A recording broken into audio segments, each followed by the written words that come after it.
Le plateau des Glières en Haute-Savoie, lieu symbolique de la résistance. Là où en 1944, une centaine de maquisards ont perdu la vie face aux Allemands. Pour la cérémonie du 75e anniversaire de cette bataille, l'Élysée a aussi invité Nicolas Sarkozy. Les Glières sont un lieu cher à l'ancien président. Il s'y rendait chaque année de son quinquennat. Nouveau geste de rapprochement entre l'actuel et l'ancien chef de l'État, qui semble faire les présentations. Monsieur le Président, allez bien ? À se demander lequel des deux est le président en exercice. Très bien organisé. Macron-Sarkozy, l'image n'aurait rien de politique. C'est un devoir d'être ici.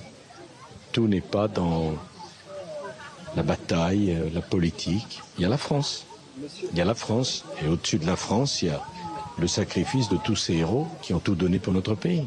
Officiellement, au revoir à tous.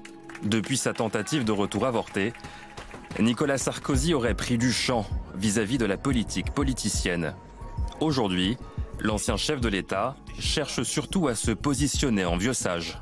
Enfin, qu'est-ce que vous croyez, que la vie s'arrête après la politique? La vie, c'est la vie. La vie est tellement courte, tellement miraculeuse, tellement invraisemblable qu'il faut la vivre jusqu'à la dernière seconde comme si elle durait toujours. Donc ce qui compte, c'est pas d'être ici ou d'être là, c'est de vivre pleinement, de vivre intensément, de se mettre avec passion au service d'une cause. Nicolas Sarkozy multiplie même ses conseils au président Macron, duquel il s'est rapproché.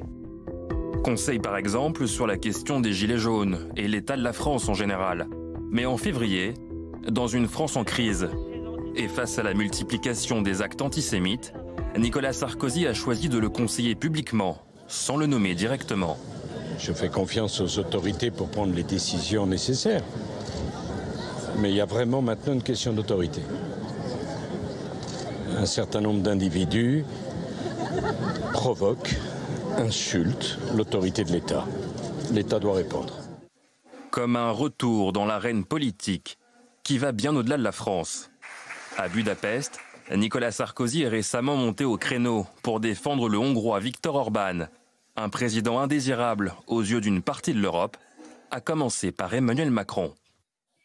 Si on n'a pas la culture du compromis entre nous, il n'y a pas de rassemblement possible.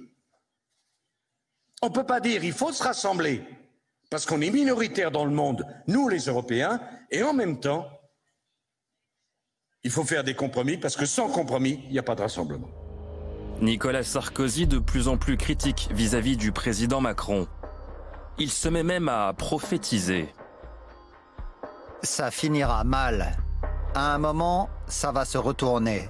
Et la droite devra être prête. Une droite qui semble toujours orpheline de son ancien chef. Nicolas Sarkozy reste la personnalité politique préférée de son camp, 2 fois plus populaire que l'actuel patron des Républicains, Laurent Wauquiez. Comme si l'ombre de Nicolas Sarkozy planait toujours sur le parti de la droite.